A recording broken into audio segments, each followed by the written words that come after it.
আসসালামু আলাইকুম। আশা করি সবাই ভালো আছেন। আজকে যে ব্যাপারটা নিয়ে কথা বলবো সেটা হচ্ছে মোস্ট হট টপিক এখনকার মধ্যে যদি বলি সেটা হচ্ছে স্পেশাল বিসিএস।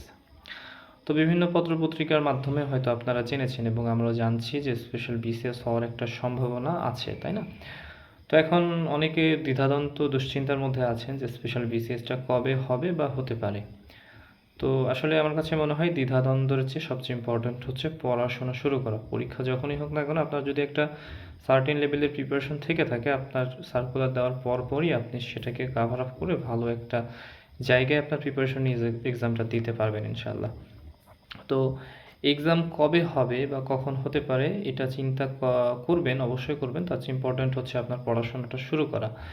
এবং এই পড়াশোনা শুরু করতে যেসব প্রবলেম আপনাকে ফেস করতে হচ্ছে বা হতে পারে সেটা হচ্ছে যে কিভাবে পড়াশোনা শুরু করব। যারা প্রথম পরীক্ষা দিবেন, জাস্ট ইন্টার্নশিপ করছেন বা ফাইনাল প্রপ পাশ করলেন অথবা ফাইনাল প্রপ দিচ্ছেন অথবা শেষ করলেন, অথবা যারা ইন্টার্নশিপ কমপ্লিট করলেন, এরকম যারা আগে থেকে প্রিপারেশন নেননি তাদের জন্য অ্যাকচুয়ালি এসপিসিএস এর প্রিপারেশন নেওয়াটা একটু কঠিন বলবো। বাট এটা ডুয়েবল, এটা সম্ভব, হ্যাঁ, যে এটা পসিবল। এবং আপনি কিভাবে নেবেন যখন কিছু বুঝছেন না তাদের কাছে হচ্ছে একটু তাদের জন্য মেনলি ব্যাপারটা বলা, বিকজ যারা অলরেডি 2-3টা বিসিএস দিয়েছে তারা জানে যে জেনারেল পার্টটা কিভাবে পড়তে হয়। যদিও আজকে আমি ভিডিওর মধ্যে বলার চেষ্টা করবো মেডিকেল পার্ট নিয়ে, পরের সেকশনে জেনারেল পার্ট নিয়ে বলবো ইনশাআল্লাহ। তো প্রথমে যেটা বলি যে আপনাকে প্রথমে যেটা জানতে হবে, ইম্পর্টেন্ট টপিকস সম্পর্কে একটা আইডিয়া থাকতে হবে। আপনি যদি ইম্পর্টেন্ট টপিকস না বোঝেন, ইউজুয়ালি দেখা যায় যে যে স্পেশাল বিসিএসটা হলো 48, সেখানে কিন্তু টাইম খুবই কম ছিল। সার্কুলার দেওয়ার পরপরই মানে জাস্ট 2-1 মাসের মধ্যে, 1 মাস না 2 মাস প্লাস বা এরকম একটা সময়ের মধ্যে মনে হয় পরীক্ষা হয়ে গিয়েছিল, তাই না? তো আপনার এরকমই মেন্টালিটি রাখতে হবে যে আপনি এবার যখন পরীক্ষা দিচ্ছেন তখন সার্কুলারের কিছুদিনের মধ্যেই হয়তো আপনার পরীক্ষাটা নেওয়া হবে। ঠিক আছে, হয়তো সিলেবাস অনেক বড় কিন্তু পড়া অনেক বেশি। তো আগে থেকে সতর্কভাবে যদি আপনি পড়া শুরু করেন, হোপফুলি ভালো কিছু একটা হবে। তো সেক্ষেত্রে যেটা ইম্পর্টেন্ট সেটা হচ্ছে আপনার ইম্পর্টেন্ট টপিকস খুঁজে বের করা। ইম্পর্টেন্ট টপিকস আপনি প্রথমবার যখন পড়তে যাবেন, যেহেতু আপনার এক্সপিরিয়েন্স নেই, সবচেয়ে বেস্ট স্ট্র্যাটেজি হচ্ছে কোনো এক্সামের জন্য মোস্ট ইম্পর্টেন্ট টপিকস খুঁজে বের করতে হলে ওই এক্সামের প্রিভিয়াস ইয়ারের কোশ্চেন অ্যানালাইসিস করতে হয়। সো আপনি যখন অ্যানাটমি পড়ছেন, অ্যানাটমির প্রিভিয়াস ইয়ারের কোশ্চেনগুলো খোঁজেন বা টপিকসগুলো সিলেক্ট করেন এবং আলটিমেটলি ওই টপিকসগুলোর উপর আপনি ইফোর্ট দেন। একইভাবে ফিজিওলজি, প্যাথোলজি, মাইক্রোবায়োলজি, আমি কয়েকটা সাবজেক্টের নাম যদি স্পেশালি মেনশন করতে চাই তাহলে একটা হচ্ছে anatomy, physiology, pathology, microbiology, very much important. Medicine থেকেও অনেক কোশ্চেন হয়েছে লাস্ট বিসিএসে।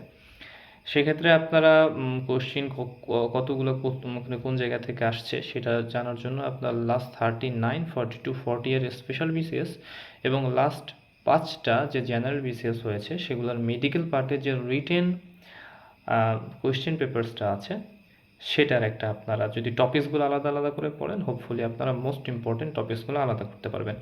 এবং আপনার কাছে যখন মোস্ট ইম্পর্টেন্ট টপিকস জানা, তখন কিন্তু আপনার পড়ার বার্ডেন যেটা আছে, কোনটা আসবে কোনটা আসবে না, এই নিয়ে এক্সট্রা প্যারা নিতে হবে না। এবং আপনি যখন দেখছেন যে আপনি মোস্ট ইম্পর্টেন্ট টপিকসগুলো পড়ে ফেলেছেন, সো এটা আপনাকে অনেক বেশি কনফিডেন্ট করবে যে না আপনি পারবেন, এবং এগুলোই আলটিমেটলি পরীক্ষাকে ভালো করে। ঠিক আছে, এটাই হচ্ছে মোস্ট ইম্পর্টেন্ট কথাবার্তা। এবং যারা বিসিএস এর প্রিপারেশন, বিসিএস বলছি না, যারা রেসিডেন্সির প্রিপারেশন নিয়েছেন অথবা এমবিবিএস লাইফের যে সাবজেক্টগুলো, বেসিক সাবজেক্টগুলো মোটামুটি ভালো মতো পড়া আছে, তাদের জন্য প্রিপারেশন নেওয়াটা, অ্যাটলিস্ট মেডিকেল পার্টের প্রিপারেশন নেওয়াটা অনেকই স্মুথ হবে। আর একটা ব্যাপার আপনাদের ফেস করতে হতে পারে, সেটা হচ্ছে দেখবেন মেডিকেল পার্টের যে 100টা কোয়েশ্চেন্স থাকবে, আপনি সবগুলো কোয়েশ্চেনই চেনেন, সবগুলো টপিক্সই আপনার জানা, সবগুলোর অ্যান্সারও আপনার জানা। ইভেন অ্যান্সার না জানা থাকলেও অ্যাকচুয়ালি সবগুলো অপশন আপনার জানা, কিন্তু অ্যান্সার জানা নেই। এই ঘটনায় আপনি পড়বেন এবং আপনাকে এটা পড়তেই হবে। সবগুলোতে পড়বেন না, প্রিপারেশন যথেষ্ট ভালো থাকলে আপনি কম পড়বেন, প্রিপারেশন যদি একটু নড়বড়ে থাকে তাহলে হয়তো কনফিউশন অনেক বেশি ক্রিয়েট হবে। এবং এই বিসিএস এর মতো এক্সামগুলোতে যেটা হয় যে আপনি যখনই কনফিউশনে পড়বেন তখনই আপনার ওইটার হওয়ার চান্স মোটামুটি 5% বা তারও কম, কারণ কনফিউশনে মোস্ট অফ দ্য টাইম রং অ্যান্সারটা দাগানো হয়।